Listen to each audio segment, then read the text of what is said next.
masih lebaran, masih gayeman lah, ada yang ngaji sambil gayeman juga, makan dikit-dikit gitu. Makan snack ya. Jadi enaknya kita liburan aja Pak ya.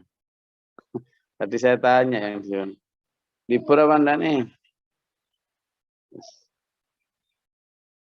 Karena kalau habis sholat subuh gitu kan di bagian kayak Kalimantan, kayak Jambi, gitu kan jaraknya sama kita ngaji kan masih sekitar 30 menit ya. Karena subuhnya kayak di Denpasar gitu jam 5 lebih 5 menit atau kau 4 lebih 5 menit. Sementara ngaji kita jam 4 atau jam 5 lebih 55 menit. Berarti masih ada sekitar 40 atau 20 menit. Biasanya dipakai ngelayak dulu Gus. Nah, kalau ngelayak dulu kan lumayan tuh. Ngapain sih harus dibangunin gitu? Gimana, istirahat dulu apa gimana nih? Kalau istirahat juga enak, saya pengen ngantuk ini nih. Ngantuk itu nggak dosa loh ya, apalagi kalau disyukuri ya dapat pahala juga. Lanjut mawon guys. Ngomong ini udah sehat seger. Mantap Habis ambil jatah 30 menit.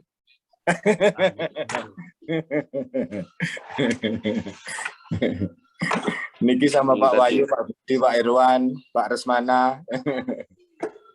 Nah, iya. Tadi malam nemui tamu masih sampai jam berapa? Jam setengah 11, jadi habis hari Lebaran. Ini Singapura Lebaran baru hari ini loh ya. Padahal Singapura ya sebelahnya Batam gitu aja. Ya kayak gini gitu yang menurut saya egoisme keilmuan yang membuat umat ini kasihan. Baru Lebaran hari ini kalau saya Singapura. Padahal Singapura itu ya Indonesia, dulunya kan ya Indonesia. Tapi ya kayak gitu, karena para ahli agamanya yang istilah Jawa itu kakan bola. Tapi ya kita berikan aja kesempatan manusia untuk kakean bola. Bukan haknya masing-masing ya. Nah hari ini kita ngaji, meskipun dengan ngantuk-ngantuk sedikit. Sebelum ngaji kita doakan dulu dulur-dulur yang sedang sakit. Ya, ada Pak Yayan yang sedang sakit opname di Tasik. Ada juga Pak Haris, ada Pak siapa yang sakit, ya kita doakan ya. Dan beberapa yang di daerah cabang lain juga ada yang sedang sakit. Tadi Pak Darmawan Madiun juga WA saya insya Allah ikut ngaji Gus, cuma kalau diperintah untuk baca itu belum bisa karena tenggorokan saya bermasalah. Ya kita doakan ya. Semoga yang sakit-sakit diberikan Allah kesembuhan sehingga bisa ikut berjuang lagi, ikut belajar lagi, ikut ngaji lagi dengan sehat walafiat. Kita bacakan Al-Fatihah, Al-Ikhlas, Al-Falaq, Anas, ayat kursi. Semoga Allah memberikan kebaikan. Mungkin pula untuk Gus Hafid, terutama yang masih sakit juga. Semoga Allah memberikan kebaikan, diangkat penyakitnya, diberikan ketabahan, kesabaran menjalani ujian sakit tersebut. Sehingga bisa menjadi penghapus dosa dan peningkat derajatnya. Al-Fatihah. A'udzubillahi minasyaitonirrajim. Bismillahirrahmanirrahim. Alhamdulillahirabbil alamin arrahmanir rahim maliki yaumiddin iyyaka na'budu wa iyyaka nasta'in. Ihdinas siratal mustaqim siratal ladzina an'amta 'alaihim ghairil maghdubi 'alaihim waladdallin. A'udzubillahi minasyaitonir rajim. Bismillahirrahmanirrahim. Qul huwallahu ahad. الله الصمد لم يلد ولم يولد ولم يكن له كفوا أحد أعوذ بالله من الشيطان الرجيم بسم الله الرحمن الرحيم قل أعوذ برب الفلق من شر ما خلق من شر غاسق إذا وقب من شر النفاثات في العقد من شر حاسد إذا حسد أعوذ بالله من الشيطان الرجيم بسم الله الرحمن الرحيم قل أعوذ برب الناس مالك الناس إله الناس من شر الوسواس الخناس الذي يوسوس في صدور الناس من الجنة والناس أعوذ بالله من الشيطان الرجيم بسم الله الرحمن الرحيم الله لا إله إلا هو الحي القيوم لا تأخذه سنة ولا نوم له ما في السماوات وما في الأرض من ذا الذي يشفع عنده إلا بإذنه يعلم ما بين أيديهم وما خلفهم ولا يحيطون بشيء من علمه إلا بما شاء وسع كرسي السماوات والأرض ولم يؤوده حفظهما وهو العلي الحكيم لله ما في السماوات وما في الأرض وإن تبتوا ما في أنفسكم أو تخفوه يحاسبكم بالله فيغفر لمن يشاء ويعذب من يشاء والله على كل شيء قدير آمن الرسول بما أنزل إليه من ربه والمؤمنون كل آمن بالله وملائكته وكتبه ورسله لا نفرق بين أحد من رسله وقالوا سمعنا وأطعنا غفرانك ربنا وإليك المصير لا يكلف الله نفسا إلا وسعها لها ما كسبت وعليها ما اكتسبت ربنا لا تؤاخذنا إن نسينا وأخطأنا ربنا ولا تحمل علينا إصرا كما حملته على الذين من قبلنا ربنا ولا تحملنا ما لا طاقة لنا به واعف عنا واغفر لنا وارحمنا أنت مولانا فانصرنا على القوم الكافرين. Semoga Allah merahmati dulur-dulur yang sakit dengan kesembuhannya, dengan kekayaan, dan juga ketabahan kesabaran, karena insya Allah dengan ketabahan kesabaran itu sakit akan menjadi penghapus dosa, sakit akan menjadi peningkat derajat. Jadi sementara sampean yang tidak sakit, tetap jaga kesehatan juga. Semoga Allah menjaga kesehatan kita dan berikan kemampuan untuk bantu yang sakit. Siapapun di dulur-dulur lain yang di cabang-cabang yang juga sakit, banyak berdoa juga.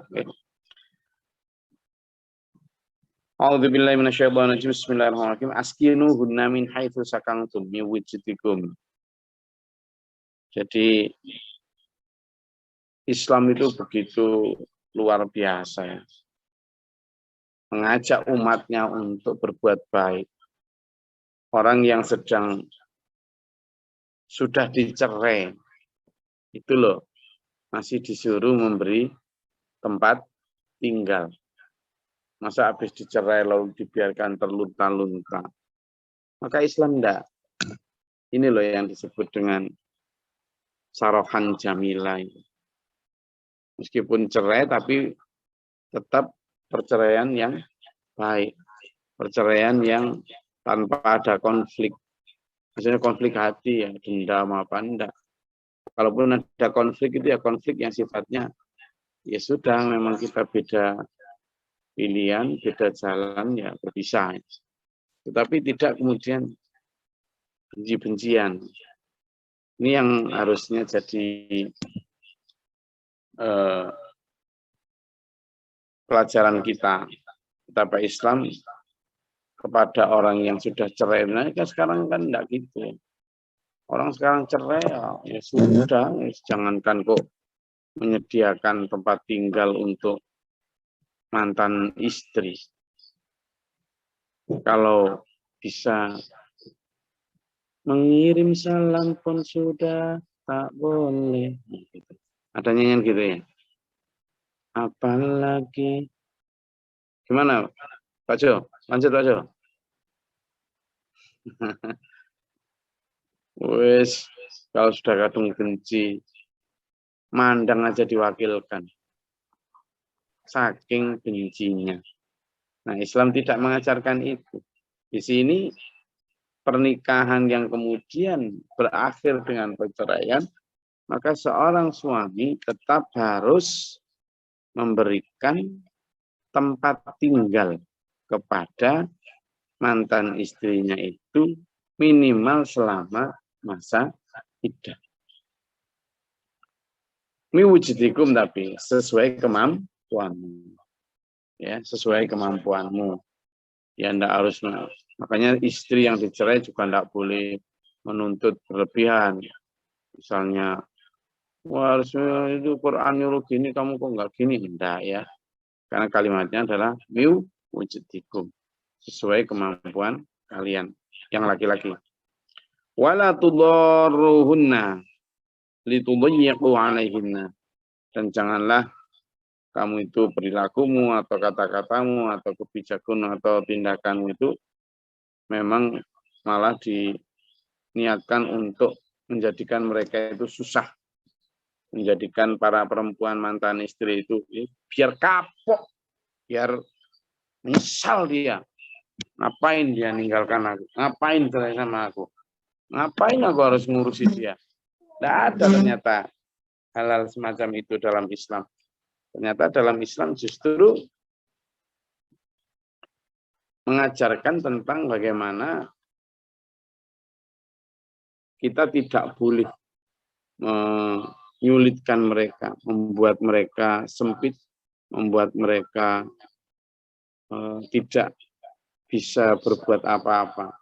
Apalagi kalau selama menikah itu si istri ini terbiasa mengandalkan nafkah dari suami, lalu ujuk-ujuk cerai, gitu kan?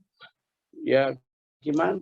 Makanya memberi itu selain masa jeda untuk seorang yang sudah bercerai, memutuskan, mempertimbangkan, memikirkan kembali apakah umsikuhunna atau farriquhunna, ya, apakah lanjut rujuk ataukah ya wis sayonara. Selain memberi jeda itu, masa iddah juga untuk memberi kesempatan istri berdiri kembali setelah terpuruk itu. Makanya kewajiban seorang suami atau mantan suami memberikan tempat tinggal. Bahkan wa in kunna ulati hamlin, dan jika dari perempuan yang dicerai itu adalah sedang hamil, ya, sedang hamil, maka seorang suami juga wajib memberikan, fa'anfiqu alaihinna, berikanlah nafkahnya. Kapan sampai hatta yadhna hamlahun, sampai dia melahirkan. Itu masih tanggung jawab. Tapi sekarang siapa yang mau begitu? Laki-laki tidak ada yang mau begitu. Siapa kalau sudah kadung bercerai ya sudah. Apalagi perceraiannya diwarnai dengan pertengkaran hebat, saling caci, saling, nggak mungkin. Seorang suami terutama ini yang lalu mau sukarela untuk menafkahi istrinya, nggak mungkin. Kayaknya gimana ya ini? Ini kan harusnya dijalankan, tapi siapa orang bercerai yang melaksanakan ini ya? Kalau apalagi kalau ketika perceraian itu kandungannya baru berumur 1 bulan atau 2 minggu, nah, berarti kan dia setelah cerai masih harus menafkahi istrinya selama hampir 8 bulan. Padahal dia sudah kawin lagi. Nah ini, ya. Nah ini yang jadi pelajarannya adalah ternyata banyak aturan Allah yang berbeda dengan praktek manusia sekarang, meskipun manusia sekarang merasa dan menganggap dirinya Islam. Padahal Islam itu tadi memberi batasan gitu. Ini wa tamiru bainakum bima'ruf, dan wa anfiqu alaihinna hatta yadhana. Fa in ardhna alaikum, maka jika perempuan itu menyusukan, ya, jika perempuan itu sedang menyusui anakmu, fa'atuna ujurahunna, maka berikanlah kepada mereka imbalannya. Imbalannya harus ada imbalannya. Jadi kalau hamil tadi kan harus dinafkahi sampai melahirkan. Tapi kalau ternyata si istri ini sedang menyusukan, maka mereka harus tetap memberi upah karena istri yang sedang menyusukan anak kita. Wa tamiru bainakum bima'ruf, dan musyawarahkanlah tentang ya banyak hal tadi ya. Misalnya mau menyusukan, ini disusukan ini dikasih berapa ini ujurahunanya itu, upahnya itu. Nah itu tolong diskusikan. Quran tidak memberi batasan. Wa in ta'asartum, dan jika apabila kalian merasa kesulitan pada kesepakatan, maka fasaturdi'u, bolehlah kamu mencarikan bagi anak tersebut lahu, baginya ukhra, perempuan lain yang mau menyusukan. Zaman dulu memang sangat biasa ya, artinya kalau sang ibu tidak bisa keluar air susunya, maka disusukan oleh perempuan lain.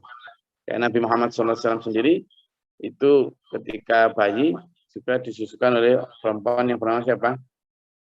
Siapa? Halimatus Sa'diyah. Sementara istri bapak ibunya Rasulullah sendiri namanya Aminah.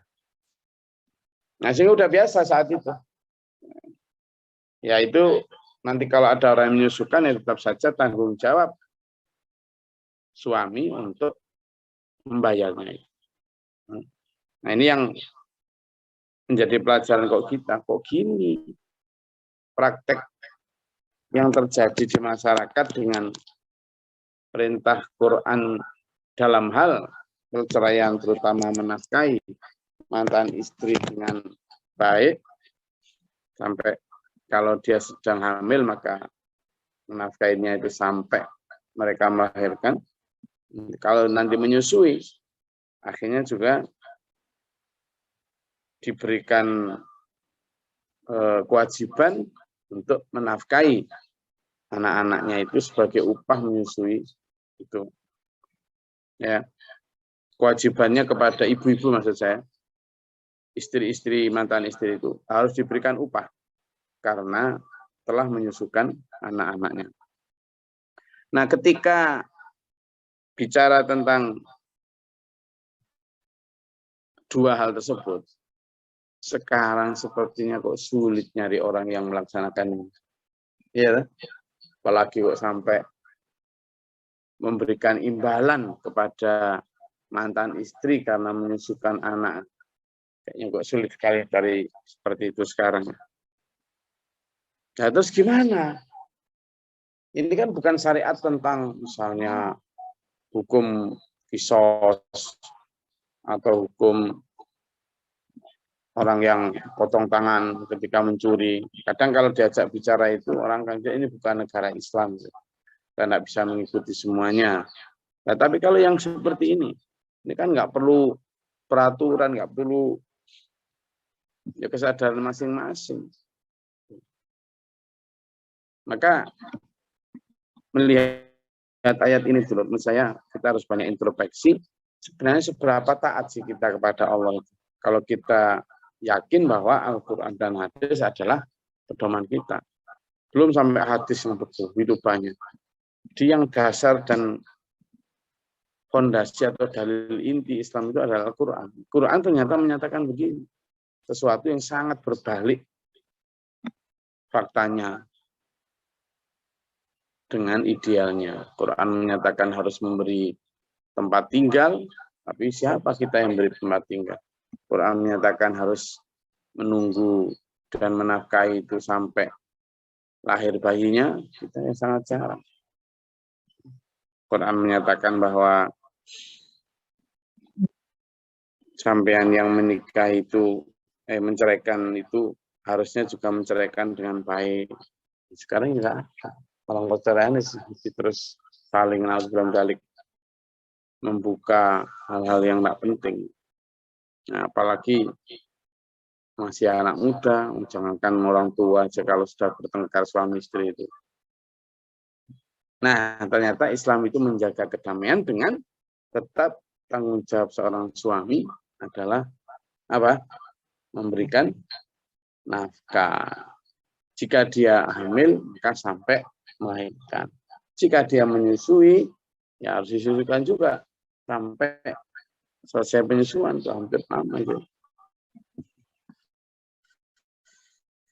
Oke, silakan. Kalau ada yang mau tanyakan. Iki Pak Trioso yang ketutupan iki wis. Silakan.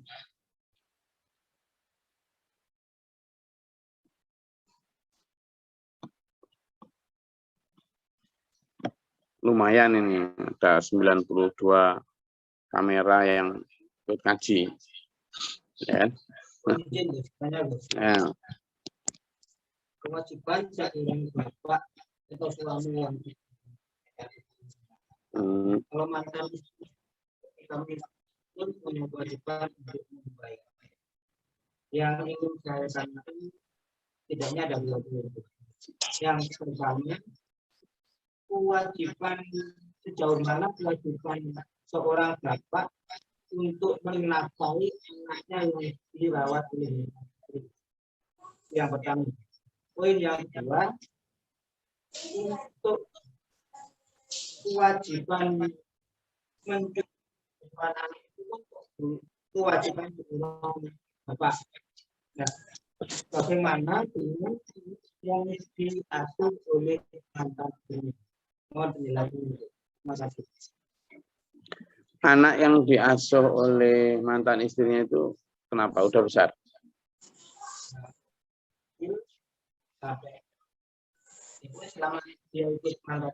Tetap harus memberi nafkah. Jadi anak itu memang meskipun diasuh istri, suami karena dia anak kandung, itu kewajiban memberi nafkah. Cuma kalau kewajiban memberi nafkah anak sampean yang dibawa istri, dengan kewajiban sampean terhadap istri, itu ada, kalau istri ada batasannya. Ya itu tadi, kalau dia hamil sampai melahirkan. Kalau dia menyusui ya juga harus kasih upah sampai selesai menyusui.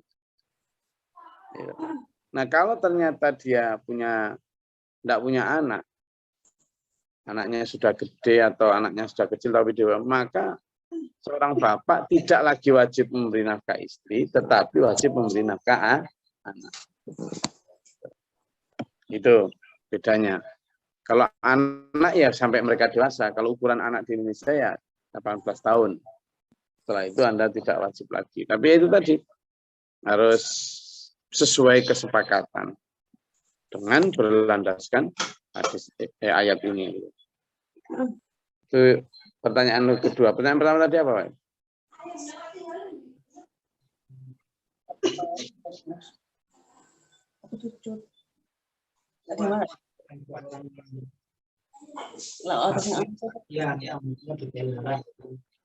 Iya itu ya. Yang kedua.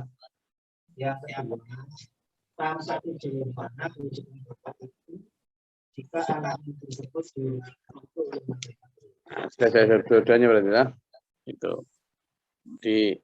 Memang dalam Islam itu begitu Akila, detail. kita jalan-jalan ke DC. Jadi sangat detail dalam membimbing kita. Ya termasuk itu tadi, termasuk di dalam hal suami istri yang cerai. Ternyata tanggung jawab suami itu masih banyak, memberi nafkah dan lain sebagainya. Oke, jadi kalau anak maka memberi nafkahnya sampai mereka dewasa. Kalau istri maka tergantung. Kalau dia hamil maka memberi nafkah sampai memberi tempat tinggal itu sampai mereka iddahnya selesai. Kalau yang hamil itu sampai melahirkan.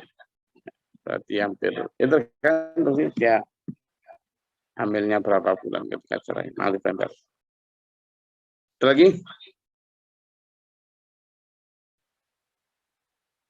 Pertanyaan?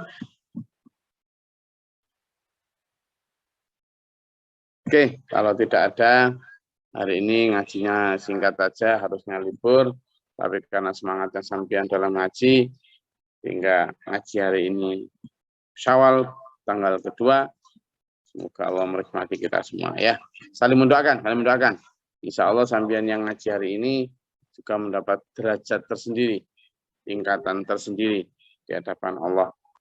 Semoga Allah merahmati menuntun kita, membawa energi Ramadan itu ke dalam bulan-bulan setelahnya. Ya, kalau sebelum Ramadan boro-boro sholat 11 atau 23 rakaat, sholat sunat 2 rakaat saja, tetapi ternyata Ramadan dimampukan Allah membawa energi positif yang luar biasa. Nah, energi positif ini harus kita pertahankan setelah Ramadan supaya kualitas ibadah kita kepada Allah juga naik. Ila akhiri hayat husnul khatimah. Amin. Allahumma shalli wa sallim barik ala sayyidina. Allahumma fil mu'minina wa mu'minat muslimin. Allahumma hdina fi man hadayta wa afina fi man afayta. Astaghfiruka wa atubu ilaika wa sallallahu alaihi wasallam. Allahumma da'fana al-bala wal waba wa tanastina min. Allahumma sirf al-qulub sirf al-qulub. Allahumma shalli ala Muhammad. Rabbana ma nafa'na ma syahidina rabbana la tuzigh. Anta malana fasil kana kafirin rafi'at bika min niyyati syaitan.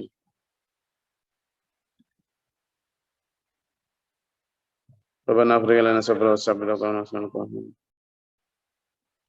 Alhamdulillahi rabbil alamin. Assalamualaikum warahmatullahi wabarakatuh. Waalaikumsalam warahmatullahi wabarakatuh. Allahumma arhamna bil Qur'an.